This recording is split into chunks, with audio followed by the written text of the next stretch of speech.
Hi, my name is Ricardo Rodriguez, and I am a plastic surgeon in private practice with a special interest in adipose tissue and regenerative medicine. Today I'm going to talk about adipose tissue, regenerative medicine, and the regulatory environment. My comments are going to be restricted to fragmented adipose tissue, which is an HTP 361, and the stromal vascular fraction, or SVF, which is considered a HCTP 351. By the way, if any of you are interested in the subject of adipose tissue in regenerative medicine, I highly recommend the IFATS conference. It's held yearly in the month of November. This year it's at the Westin Hotel in Fort Lauderdale. The conference is attended by members from industry, academic clinicians, private practice clinicians, as well as research scientists. It has, I think, the most complete perspective on adipose tissue and regenerative medicine. First, I want to give you our perspective of how adipose tissue fits into our general reconstructive ladder, which is how we look at any kind of clinical problem that we want to solve dealing with healing. First, we have what's called secondary intention, which is letting the body do the healing itself. The body knows how to heal its own tissues. The second way was primary closure, and this is from the time we can remember when humans first started taking needle and thread and putting tissues together. However, certain kinds of complicated wounds needed time before they could be closed, and that's called a delayed primary closure. And what happened basically is we gave time for the body to get rid of toxins, to prepare the tissue, so that then we could close it. The more advanced we got into taking tissue from one place and putting it into another. A particular example that all of you might be familiar with is a skin graft. We take skin from one part of the body and make use of it to cover a burn wound in another part of the body. For years, we had considered adipose tissue to be a particularly bad grafting material. However, in 1995, Sidney Coleman came out with a method for processing the fat, and basically he was very meticulous in how he processed it. He diced it into very small chunks of fat, which were then rinsed and centrifuged, and then injected that fat in very small amounts into the subcutaneous tissue. And he was able to show that when fat was grafted in this way, not only were the results predictable, they were long-lasting. This took the plastic surgery world by storm. This led to an explosion in the number of fat grafted cases that being done, and naturally some people were adhering strictly to Dr. Coleman's technique, some not, so you started seeing a lot of complications. And the response of the American Society of Plastic Surgeons was to draft a white paper officially recommending against the use of fat grafts. That was how they tried to control this explosion in experimentation with adipose fat grafts. In the year 2001, two incredible events happened, which at the time were not noticed, but in retrospect had huge impact on today's practice with fat grafting. The first one was done by Ian Jackson, who was, of all things, a craniofacial surgeon, and he injected fat grafts very carefully into radiated tissue. And to his surprise, he noticed that the patient did very well, and he followed the patient for several years, and he noticed continued improvement in the patient's skin and subcutaneous tissue. Now, this was significant because up to then, radiation was considered an incurable disease and an intractable problem, and yet this patient did well.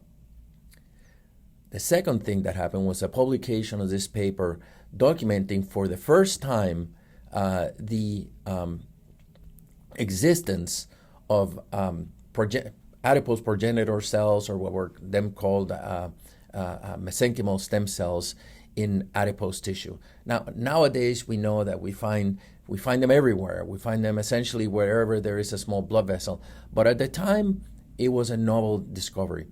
And there are two people here, Dr. William Futrell, who was the chairman of plastic surgery in Pittsburgh, and Adam Katz, who was a resident at the time, and they were the ones that did the original discoveries in the lab. What's curious about this article, if you notice, the senior author and the first author were not the ones actually doing the work.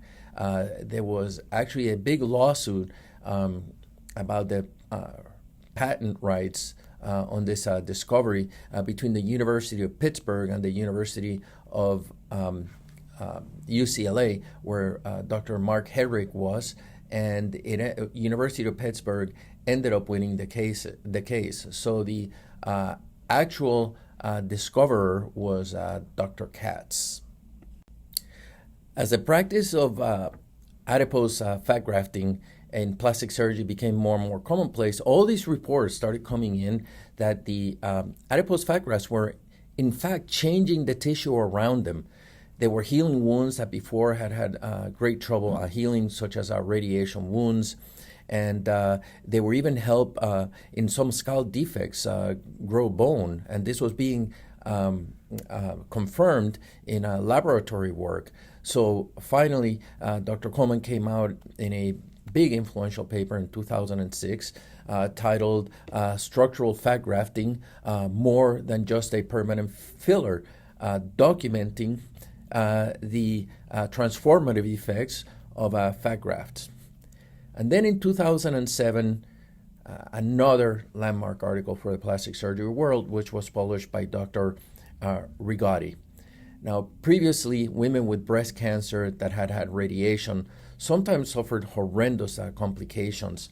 And in one case here, we can see on the top left of this clinical series, this patient whose wound just continues to deteriorate. As a matter of fact, radiation injury is described as a wound that will not heal.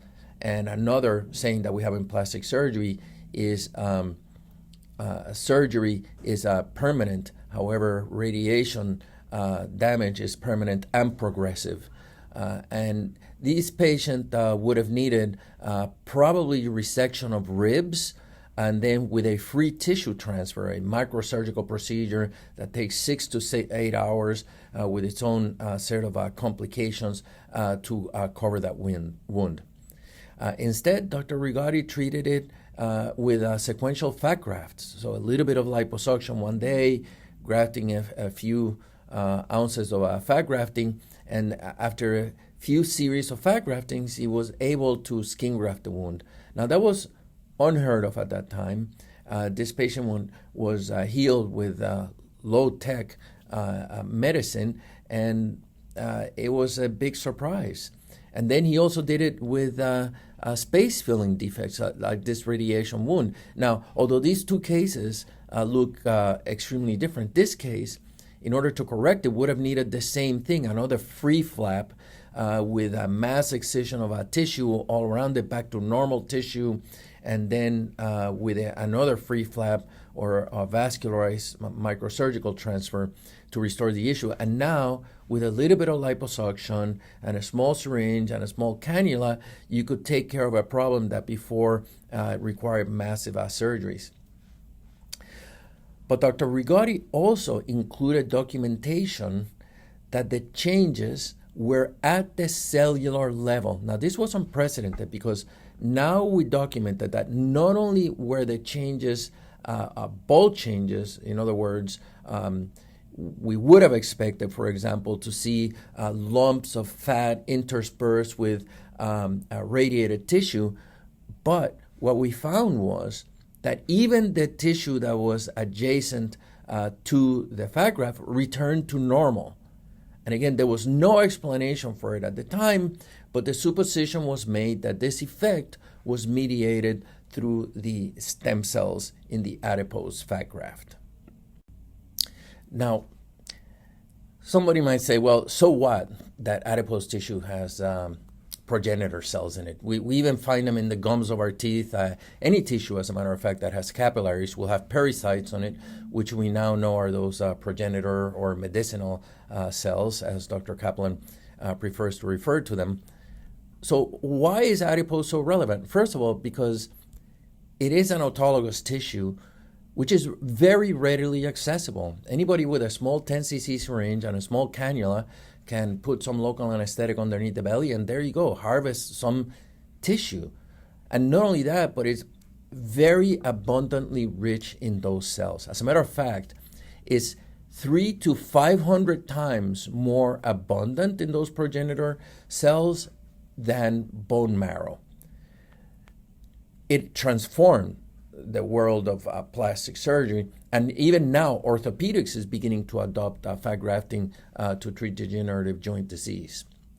Unfortunately, because the tissue is so available and so easy to harvest, it also started attracting the attention of a lot of, shall we say, less scrupulous players who are, just like in the original days of fat grafting, using the therapy in many unmodulated ways and causing disasters. And we'll talk about that later. Adipose tissue is, as a matter of fact, a very complex tissue. And it has several different functional compartments. The compartment we worry about, obviously, is the vascular compartment, what we call the stromal vascular fraction, which contains the regenerative cell niche. And that niche has not only the medicinal stem cells, but it also has its effector cells, the macrophages, lymphocytes, etc. So that vascular compartment functions as the niche of the regenerative properties of the cell. Now, the extravascular compartment is also very active. It contains the adipocytes and their surrounding matrix. Now, the matrix itself serves as a signaling medium as well as a support medium. And then the adipose cells themselves serve as a structural support medium, but also are very hormonally active, and they are active in thermoregulation and in modulating bodily energy expenditures, as well as modulating or triggering inflammatory processes. Now, plastic surgeons have always been very tuned in to the arterial tree. And as a matter of fact, what we deliver essentially to any place is fresh blood vessels. And that's how we do our tissue grafts, our composite grafts. We'll reconstruct an area essentially by providing it complex tissue with its own blood supplies to heal the new area. And as a matter of fact, Sir Archibald McIndoe, one of our first luminaries in plastic surgery, said that plastic surgery is the uneasy marriage between beauty and blood supply. Now we understand a little bit better that at the tip of our spear, so to speak, is a small blood vessel, and that blood vessel not only carries oxygen, but it also carries in its intima these different types of cells, which are essentially what constitute the niche. The parasites and their supporting cast of cells like macrophages and immune modulatory cells and lymphocytes. And they are responsive to cytokines coming in from the exterior, so they'll perceive a signal and react to it, as well as sending out signals to the surrounding tissue to transform it. So the niche is originally in the blood vessel and acts to regenerate tissue departing from the blood vessel, and that is how healing occurs in the body naturally. It is the homologous function of these cells to heal. So now, what is the best way to deliver this therapy? So, for example, thinking like a graft, to take it from here and put it there, is the best way to deliver it as a niche, or is it better to deliver it as the individual cells or as a cultured homogeneous group of cells? And naturally, what will evolve, I think, is that there will be different therapies or different diseases that perform better with different types of grafts. For example, we now know that the graft, this very small grafts, works very well in the context of injecting into radiated tissue. However, if we want to treat a condition like radiation enteritis, where we're doing the intestines and we can't really inject all the tissue all around, maybe the cells, the digested cells, such as what you would find with stromal vascular tissue, would be the ideal vehicle because that we can inject through a mesenteric artery. And on the other hand, there are certain types of diseases which might respond better to a homogeneous set of cells, which act more like traditional de-differentiated medicinal stem cells. I think the practice in time will evolve what the best therapies are for each, but I think there's a role for each one of these. However, what we do know is that the risk factor for a fragmented fat is very different from that of the individual cells from the niche in a one-day surgery setting, which is totally different from that of cultured cells, which are what I would say heavily engineered, and then even less than allograft, which is a source from another human being, which entails its own set of complications. So as a clinician interested in research, we designed a study to evaluate the potency of these cells and see whether these cells would be better off, whether the cells would have a better effect on the patient as SVF or as cells. And as I started looking into the matter, I realized that doing a study with our cultured cells would have an impossible threshold of GMP labs and processing, and it was just too much. However, there was a question about the stromal vascular fraction as to whether it had an exemption as an HCTP 361 tissue, which could be considered as part of a same-day therapy. But, wanting to be very careful and wanting to do things right, we wrote a letter to the FDA in 2009 asking them for the opinion. Is SVF to be considered as a homologous tissue transfer, or is it more like a drug? And the difference is not trivial. If it is a drug, again, totally different kind of clinical study, billions of dollars to develop a drug. So, we were really interested. It took them 2.5 years to answer the question. Our study did not go forward at that time until we got the answer from them. However, a lot of people and cowboys and people with minimal interest in the research or the science started actually playing around with SVF. At the time, I used a device, a box, manufactured by GID Bio, which are pioneers in this field. And the company, as a matter of fact, was started by Dr. Futrell and Dr. Katz. And by this time, I was in frequent contact with them. And we were trying to evaluate SVF. So I was, at this time, doing more like preclinical work on the SVF. But the FDA ultimately decided that by digesting the tissues with enzyme, you change their fundamental nature. And I think this decision had more to do with controlling all those unruly physicians and trying to control this explosion of quote-unquote stem cell therapies than with the actual science and nature of adipose tissue. Now, I admit that the FDA has a reason for concern because as these procedures started going on, we started accumulating disasters. I mean, I remember one from RNL Bio, which was a company that cultured cells. They actually injected into a patient with congestive heart failure in the setting of a small office in a mall. And the patient went on to die from that injection. Now, was it from fluid overload on a patient already with a congestive heart failure? Was it the stem cells themselves? And then, of course, we have those most recent famous cases where a non-specialist, an internist, or I think in one of the cases was even a foreign medical graduate with no formal residency training in the United States, injected SVF into patients' eyeballs and blinded them. Now, yes, we had to stop that. But what is the best way to stop it? Okay, is this a problem of rogue practitioners or of rogue cells?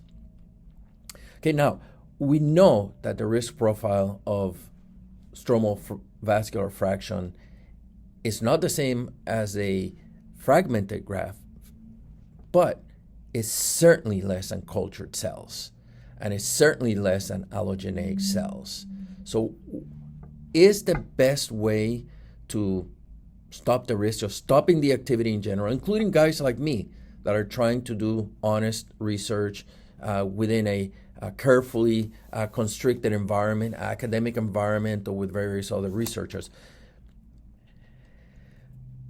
Is the problem also then of a facility accreditation? Therefore, you can do work with SVF if you're in a cell processing facility that has accreditation either by AABB or by FACT, where the physician has to be a specialist.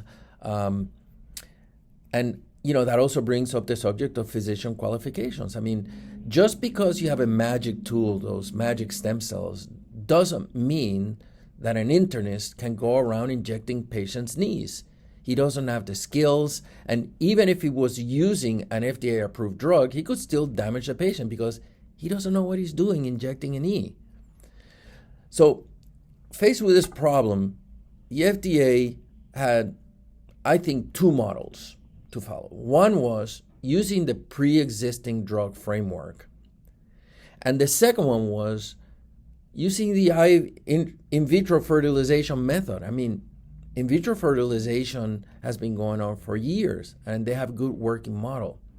However, the FDA chose what it knew best, which was its own framework. And that pathway is the HCTP 361 versus HCTP 351 that we have come to know and dread. And that was the so-called same-day exception, which says basically that you cannot combine the cells or tissue with another article, that the tissues have to be minimally manipulated according to their own definition in their guidance, which was only dicing, centrifuging, or rinsing. And then most importantly, which was the basis that they're using to disqualify SVF or many of the adipose therapies, is it violated the homologous use only rule. And this is what we got to look into, because it strikes at the nature of what is adipose tissue. Now, according to the law, the actual statute, 21 CFR 1271.3C, it says that homologous use means the repair, reconstruction, replacement, or supplementation of a recipient cells or tissues with an HCTP, whether it be a graft or SVF, that performs the same basic function or functions in the recipient as in the donor. In other words, it acknowledges that a tissue may have more than one function and may function more than one way depending on where it's being used. So, and in reality, when we look at adipose tissue itself, it's not just adipose tissue. We know of at least 4 types of adipose tissue. There's brown adipose tissue, which is thermoregulatory and in no way structural, other than the structure that it has to hold itself. There's dermal white adipose tissue, which is a very thin layer of adipose tissue underneath the skin, which also has mainly thermoregulatory functions, regenerative functions, because it's what makes skin heal. When you lacerate skin, or when there's blunt trauma or whatever, the cells that are active in the repair, okay, are the adipose cells in that layer of the subdermis. And as a matter of fact, they have a different, the fibroblasts in that area and the pericytes have a different embryologic origin in the ectoderm layer than the ones in deeper fat layer, which are based or come from the mesodermal layer. It also regulates hair growth. Now, you could argue that it has a very small structural component, but it's a small structural component. Its predominant component is regenerative, thermoregulatory, etc. Then we have what we call the superficial white adipose tissue. And that one, I agree, you can make a big argument that it's mainly a support organ and cushioning, what the FDA states, and it goes around blood vessels and it cushions the skin and all that. But it also has endocrine secretions, and it also regulates body homeostasis. And not only that, it's also involved in inflammatory and immune modulatory reactions. But you could argue that for this type of adipose tissue, structural is an important component, though I would never say the only component. Then there is the visceral adipose tissue, which again has very minimal structural component, but it's very important in body-wide immune modulatory actions. It's important in the gut-brain axis. It has endocrine functions, regulating appetite, metabolism, etc. So fat itself is not really one tissue. There's different kinds performing different functions. Now, the FDA, through the American Society of Plastic Surgeons and many other patient advocates, as well as other researchers, has been made aware of all these complexities and of the unscientific nature of the statement that fat is only a structural tissue. So the FDA thought about it and came with a revision of their adipose tissue guidelines and said, for the purpose of applying the HCTP regulatory framework, adipose is a structural tissue. So how can they say that, right? Well, first of all, regulatory agencies have been given by the government and judicial president the authority to do so. In other words, analogous to saying, well, the sky can be blue where it's blue and there's clouds that are white, and in the morning it may be orange, but for our regulatory purposes, we're saying the sky is white, which is only one of the colors the sky might have. That's called a Chevron or Auer deference, where the court upholds agency interpretations of ambiguous regulations unless those interpretations are plainly erroneous or inconsistent with the regulation. Now, this guidance that adipose is a structural tissue, even if for regulatory purposes, contradicts the clear language of function or functions. This is not a case of unambiguous language. Secondly, it contradicts their own source for stating that adipose is structural tissue, because I went and I read the actual scientific text that they cite for saying that adipose is structural. And in that chapter that they cite, it plainly states in black and white, and you can look at it now, you're seeing the reference in here, that adipose is not only structural, but it's also metabolic and has other functions. And the text was early on enough that didn't even address the issue of its regenerative properties. And finally, it ignores the scientific consensus that of the metabolic properties of adipose tissue. So here we are today. I mean, HCTP 361 is basically just a fragmented adipose graft. And there's several ways we divide it now because the technology has gone forward there too. But let's just say, fragmented fat is 361, not a drug. And then stromal vascular fraction and everything else, including allogeneic engineered cells, belong to the same risk category. Now, clearly, that is an overgeneralization at best. But again, in all these things, the science goes forwards. And let me just show you what's happening with adipose tissue right now, even fragmented adipose tissue. So in the world of plastic surgery, we are scientists, we tinker. So what we started doing was we started dicing the fat into smaller and smaller fragments. And what we discovered was that we started getting different qualities of the product as we slice it and dice it further. For example, the most standard graph right now for baseline plastic surgery fat grafting, let's say I'm just going to fill up the volume on my cheeks and I'm just going to do a fat graft. There's a 1 millimeter filter for that fat graft. Now, even with that, we begin to see changes on the skin. We see the cheeks get rosier. So we know that that fat graft is doing something. And as a matter of fact, it's this size of fat graft which is used to treat radiated breast injury. So, it does have transformative effects, which are, according to the FDA definition, non-homologous. Now, the FDA has decided to accept that because of the practical reality of the hundreds of thousands of women with radiated breast, and it would cause too much of a controversy to take that away from them. So they sort of let it pass as, okay, you can inject the breast because it is a structural graft, and everybody sort of looks away from the fact that it's changing the tissue.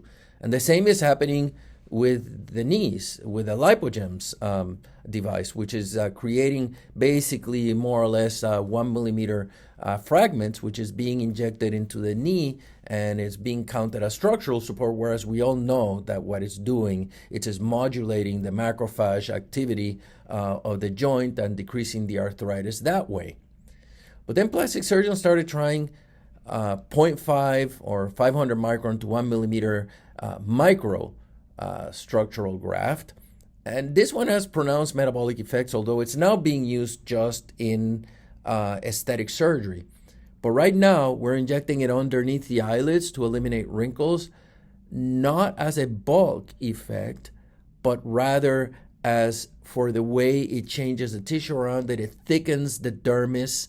And so we know that it's having metabolic effects, but again, the FDA is not bothering us because it's the aesthetic market, but it's definitely a metabolic graft. It's not a. And then we're getting into the 200 micron to 500 micron nano graft. And that graft, you put it through the filter, and then what some people are doing is they'll put the filter between two syringes, and they'll switch them back and forth between the two syringes. So we're using this and switching the fat back and forth until there's basically no adipocytes left. And it's just basically the stromal vascular fraction intact in its niche. And so this is SVF without enzymatic digestion, but still falling ironically under the rubric of 361. Now, the practical effect of that is that plastic surgeons are using their creative impulses just basically on aesthetic medicine, and we're hampered from going on into the 351 pathway, basically because it's very resource intensive. Very few private practitioners and even very few universities can do the significant type of investments that are required to get an IND and BLA. And that's a $2.6 billion journey. And, I recognize that that's entirely appropriate for allogeneic products, which are one to many, in which investment is upfront. You spend billions developing the drug, but then once you have streamlined that culturing environment and all that, you multiply the doses and they come in a vial, stem cells in a vial, and you can inject them, and it's great. And the universities the companies can recoup their investments. However, autologous products are one-to-one. They have a very high fixed overhead cost, which is that for every single treatment, you're going to have to spend money on the hospital facility or the surgical facility, on the professional services to the surgeon, and it is a procedure after all. So that overhead cost is forever through the drug. In other words, there's no investment up front and then we get the gains later. No, this is forever. So big companies are not going to be very interested in this therapy, especially when they have an allogeneic therapy that's sort of equivalent on the back burner that they're developing, because the autologous product, where it applies, of course, will cannibalize their products in development. But lately, there have been great signals from the FDA, and they recognize that these cellular therapies need a new way of thinking. And this communication came just a few days ago saying that the FDA considers new regulatory pathways for some cellular products. This is a good change in thinking. We welcome it. We're willing to participate in and collaborate in it. So, although the field is making great progress, I think it's sort of being wasted in the cosmetic surgery field. And we're stymied from doing more work in other diseases like radiation through the, doing intravascular injections and in other areas of the body. And, as a matter of fact, I looked into the database for phase 3 studies involving SVF, and we only found I found 16 studies in phase 2 and 3, but when you get down to phase 3, there's only 3 significant studies that I saw. One from the University of Warsaw comparing SVF and lipogems. One by GID, which is actively recruiting, and it's active at the University of Pennsylvania, Wake Forest, Tulane University, and maybe a couple of others. And then a Miles study from Florida, which was also injection into the knee, and that has completed. So they're going to be doing results soon. But these are huge expenditures that very few groups are able to undertake now, and we certainly, the entire field would benefit from advancement in this area. But you know what? Let's get back to the original problem of when the internist injects an eyeball and blinds a patient, okay? So let's say that the FDA streamlines the process, the golden era of SVF funded studies, and all of a sudden we get an SVF FDA approved product. We still haven't solved the problem. Because no matter whether this is classified as HCTP 361 or HCTP 351, the product is delivered into the hands of somebody, and then that somebody has to do the therapy. And none of these now are regulated the way it should be. And this is why I'm a big believer that at the end of it all, we're still going to come back to the problem of facility accreditation and physician accreditation, because in the end, this is going to be the only thing that's going to prevent misapplication of good therapies. I'm going to end by thanking you all for taking the time to look into adipose therapies. But if you're really interested in the subject, I really encourage you to go to the IFATS meeting this year in November at the West End. It really is a fanatically devoted group of people to the issues related to adipose regenerative therapies. And it's always a fun meeting. Thank you very much.